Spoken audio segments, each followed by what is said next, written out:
ಧನುಸ್ಸು ರಾಶಿ, ಆಲಸ್ಯವನ್ನ ದೂರ ಮಾಡ್ಕೊಳ್ಳಿ, ಜಾಡ್ಯವನ್ನ ದೂರ ಮಾಡಿ, ಸೋಮಾರಿತನವನ್ನ ದೂರ ಮಾಡ್ಕೊಳ್ಳಿ, ದುಷ್ಟರಿಂದ ದೂರ ಉಳ್ಕೊಳ್ಳಿ. ಇವೆಲ್ಲ ನಿಮಗೆ ವೈಯಕ್ತಿಕವಾಗಿ ಆಗತಕ್ಕಂತಹ ಲಾಭ.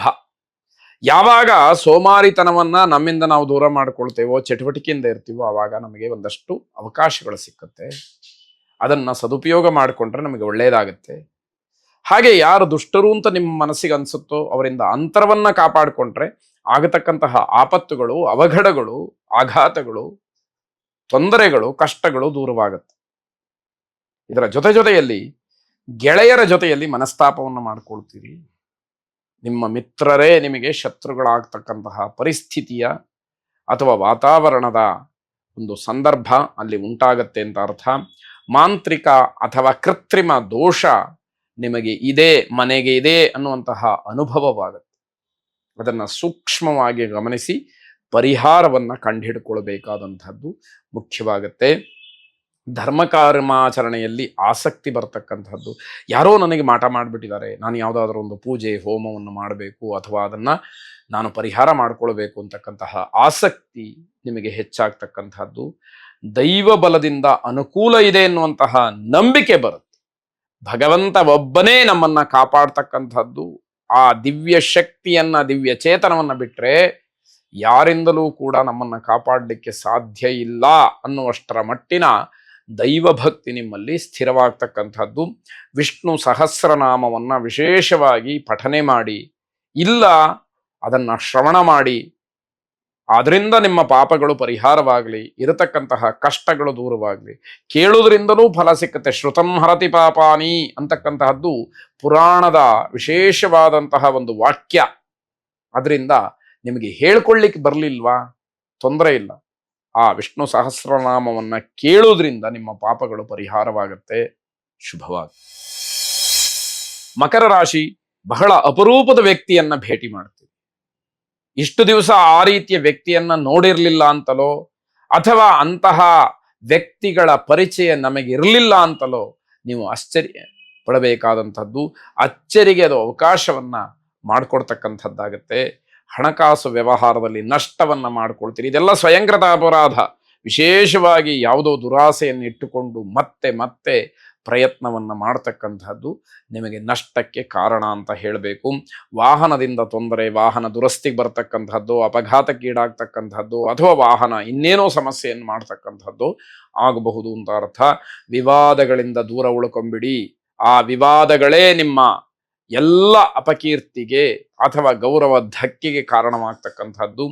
ನಂಬಿಕಸ್ಥರಿಂದಲೇ ವಂಚನೆಯಾಗತ್ತೆ. ಯಾರನ್ನ ಪರಿಪೂರ್ಣವಾಗಿ ನಂಬಿ ನಿಮ್ಮೆಲ್ಲ ಹುಳುಕುಗಳನ್ನ, ನಿಮ್ಮೆಲ್ಲ ದೌರ್ಬಲ್ಯಗಳನ್ನ ಅವರ ಹತ್ರ ಹೇಳ್ಕೊಂಡಿರ್ತೀರಿ, ಸಮಸ್ಯೆಗಳನ್ನ, ಅವೆಲ್ಲವೂ ಕೂಡ ನಿಮಗೆ ವಿರುದ್ಧವಾಗಿ ನಿಮ್ಮದೇ ತಪ್ಪು ಅನ್ನುವಂತಹ ಭಾವನೆ, ಆ ರೀತಿಯ ತೀರ್ಮಾನ ಆಗುವಂತಹ ಸಂದರ್ಭ. ವ್ಯವಹಾರದಲ್ಲಿ ನಿರಾಸೆ, ಅದರಿಂದ ದೊಡ್ಡ ಮಟ್ಟದ ಕಷ್ಟವನ್ನ ಅನುಭವಿಸ್ಬೇಕಾಗತ್ತೆ. ಇಷ್ಟ ದೇವತಾ ಪ್ರಾರ್ಥನೆಯಿಂದ ಇದಕ್ಕೆಲ್ಲ ಮುಕ್ತಿ ಸಿಕ್ಕುವಂಥದ್ದು. ನಿಮಗೆ ಯಾವ ದೇವರ ಬಗ್ಗೆ ಪ್ರೀತಿ ಇದೆಯೋ, ಗೌರವ ಇದೆಯೋ, ಭಕ್ತಿ ಇದೆಯೋ, ಶ್ರದ್ಧೆ ಇದೆಯೋ ಅಂತಹ ದೇವರನ್ನ, ಇಷ್ಟ ದೇವರನ್ನ ಮತ್ತೆ ಮತ್ತೆ ಪ್ರಾರ್ಥನೆ ಮಾಡಿ ನಿಮ್ಮ ಕಷ್ಟಗಳನ್ನ ಪರಿಹಾರ ಮಾಡೋದಕ್ಕೆ ಪ್ರಾರ್ಥನೆಯನ್ನ ಸಲ್ಲಿಸಿ. ಶುಭವಾಗಿ. ಕುಂಭರಾಶಿ, ಹಣಕಾಸಿನ ಸಮಸ್ಯೆ ಮತ್ತೆ ಉಲ್ಬಣವಾಗ್ತಕ್ಕಂಥದ್ದು. ಏನೋ ಸಣ್ಣ ಪುಟ್ಟ ಸಮಸ್ಯೆಗಳನ್ನ ಇದ್ದು ನಿವಾರಣೆ ಮಾಡಿಕೊಳ್ಳಬಹುದು ಅನ್ನುವಂತಹ ಮನಸ್ಥಿತಿಯಲ್ಲಿದ್ದವರಿಗೆ ಇನ್ನಷ್ಟು ಮತ್ತಷ್ಟು ಕಷ್ಟವಾಗ್ತಕ್ಕಂತಹ ಹಣಕಾಸಿನ ಸ್ಥಿತಿ ದೊಡ್ಡದಾಗಿಯೇ ಕಾಣುವಂಥದ್ದಾಗತ್ತೆ. ಕೆಲಸಗಳಲ್ಲಿ ವಿಳಂಬವಾಗತ್ತೆ. ಅದೂ ಕೂಡ ಯಾವ ಸಂದರ್ಭಕ್ಕೆ ಆ ಕೆಲಸ ಮುಗಿಯುತ್ತೆ ಅಂತ ಹೇಳಿ ತೀರ್ಮಾನಕ್ಕೆ ಬರಲಿಕ್ಕೆ ಕಷ್ಟವಾದೀತು. ಶರೀರದಲ್ಲಿ ಸ್ವಾಸ್ಥ್ಯ ಇರೋದಿಲ್ಲ. ಮನಸ್ಸಿನ ಮೇಲಿನ ಒತ್ತಡ ಪ್ರಭಾವ ಆರೋಗ್ಯದ ಮೇಲೂ ಕೂಡ ಪರಿಣಾಮವನ್ನು ಬೀರ್ತಕ್ಕಂಥದ್ದು. ಅದು ದುಷ್ಪರಿಣಾಮವಾಗಿ ಫಲವನ್ನು ಕೊಡ್ತಕ್ಕಂಥದ್ದಾಗತ್ತೆ. ಸ್ಥಿರಾಸ್ತಿ ನಷ್ಟ, ಜಗಳದ ಸಾಧ್ಯತೆ, ಈ ರೀತಿಯ ಸೂಚನೆಗಳಿರೋದ್ರಿಂದ ಆಸ್ತಿಯನ್ನು ಎಲ್ಲಿ ಕಳ್ಕೊಳ್ಬೇಕಾಗುತ್ತೋ ಅನ್ನುವಂತಹ ಆತಂಕವೂ ಕೂಡ ನಿಮಗೆ ದೊಡ್ಡ ಮಟ್ಟದ ಹೊಡೆತವನ್ನು ಕೊಡ್ತಕ್ಕಂಥದ್ದು. ಕಾನೂನಿನ ಹೋರಾಟಕ್ಕೆ ಸಿದ್ಧತೆಯನ್ನು ಮಾಡ್ಕೊಳ್ತೀರಿ. ಆದರೆ ಸತ್ಯ ಎಲ್ಲಿದೆ ಅದಕ್ಕೆ ಜಯವಾಗತ್ತೆ ಅನ್ನುವಂತಹದ್ದು ನಿಮಗೆ ಅಳುಕು ಮನಸ್ಸಿನಲ್ಲಿ ಉಂಟಾಗ್ತಕ್ಕಂಥದ್ದು. ನವಗ್ರಹರನ್ನ ವಿಶೇಷವಾಗಿ ಪ್ರಾರ್ಥನೆ ಮಾಡಿ ಗ್ರಹ ಸ್ಥಿತಿ ನಿಮಗೆ ಉತ್ತಮವಾದಂತಹ ಫಲವನ್ನು ಕೊಡಲಿ. ದುಷ್ಟ ಸ್ಥಾನದಲ್ಲಿರತಕ್ಕಂತಹ ಗ್ರಹರು ಸುಸ್ಥಾನದಲ್ಲಿರುವಾಗ ಯಾವ ಫಲವನ್ನು ಕೊಡ್ತಾರೋ ಅಂತಹ ಫಲ ನಿಮ್ಮದಾಗಲಿ. ಶುಭವಾಗಿ. ಕೊನೆಯದಾಗಿ ಮೀನರಾಶಿ, ವ್ಯವಹಾರದಲ್ಲಿ ಸ್ನೇಹಿತರಿಂದ ವಂಚನೆಯಾಗುತ್ತೆ. ಸ್ನೇಹಿತರನ್ನು ನಂಬಿ ವ್ಯವಹಾರವನ್ನು ಮಾಡ್ತೀರಿ, ಅದೇ ಸ್ನೇಹಿತರು ನಿಮಗೆ ವಂಚನೆಯನ್ನ, ಮೋಸವನ್ನ ಮಾಡ್ತಾರೆ. ನಿಮಗೆ ವ್ಯಾವಹಾರಿಕವಾಗಿ ಅವರಿಂದ ತೊಂದರೆಯಾಗತ್ತೆ ಅನ್ನುವಂಥದ್ದು ಗಮನಿಸಬೇಕಾದಂಥದ್ದು.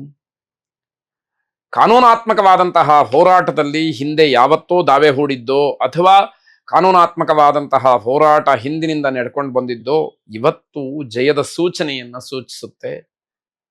ಆದರೆ ಒಂದು ಕಡೆ ಅನುಕೂಲವಾದರೆ ಮತ್ತೊಂದು ಕಡೆ ಕಳ್ಕೊಳ್ಬೇಕಾದಂತಹ ಪರಿಸ್ಥಿತಿಯನ್ನೂ ಕೂಡ ನೀವು ನೋಡಬೇಕಾದಂಥದ್ದು. ಮಿತ್ರರಿಂದ ಕೆಲವು ವಿಚಾರಕ್ಕೆ ನಿಮ್ಮ ಬಗ್ಗೆ ವಿರೋಧ ವ್ಯಕ್ತವಾಗುತ್ತೆ. ಅದನ್ನ ಸರಿಪಡಿಸ್ಕೊಳ್ತಕ್ಕಂತಹದ್ದು ಕಷ್ಟವಾದೀತು. ದಂಡ ಕಟ್ಟಬೇಕಾದಂತಹ ಸಾಧ್ಯತೆಯೂ ಇದೆ, ಅದು ಒದಗಿ ಬರಬಹುದು. ಆ ರೀತಿಯ ತಪ್ಪೋ ಅಥವಾ ನಿಮ್ಮದಲ್ಲದೆ ಇರತಕ್ಕಂತಹ ತಪ್ಪಿಗೋ ದಂಡವನ್ನ ಕಟ್ಟಬೇಕಾಗತ್ತೆ. ಬೇರೆಯವರ ಮನಸ್ಸನ್ನ ಗೆಲ್ಲೋದಕ್ಕೆ, ಒಳ್ಳೆಯ ಮಾತಿನಿಂದ ಜನವಶವನ್ನ ಮಾಡ್ಕೊಳ್ಳೋದಕ್ಕೆ ಪ್ರಯತ್ನವನ್ನ ಮಾಡಿ. ಅದಿಲ್ಲ ಅಂತಾದ್ರೆ ಕಷ್ಟ ಇದೆ ಎನ್ನುವಂಥದ್ದು. ನಿಮ್ಮ ಜಾಣ್ಮೆ, ತಾಳ್ಮೆ ಕೆಲಸ ಮಾಡಬೇಕೇ ಹೊರತು ಬೇರಲ್ಲ ಅನ್ನುವಂಥದ್ದು ನಿಮಗೆ ಗೊತ್ತಾಗಬೇಕು. ಈ ರೀತಿಯಲ್ಲಿ ನೀವು ನಿಮ್ಮನ್ನ ಬದಲಾವಣೆ ಮಾಡಿಕೊಂಡ್ರೆ ಒಂದಷ್ಟು ಒಳಿತನ್ನ ಕಾಣಲಿಕ್ಕೆ ಅವಕಾಶ ಇದೆ. ವಿಶೇಷವಾಗಿ ಗೋಸೇವೆಯನ್ನ ಮಾಡಿ ಆ ಗೋಮಾತೆಯ ಅನುಗ್ರಹ ನಿಮಗೆ ಶುಭವಾಗಿ.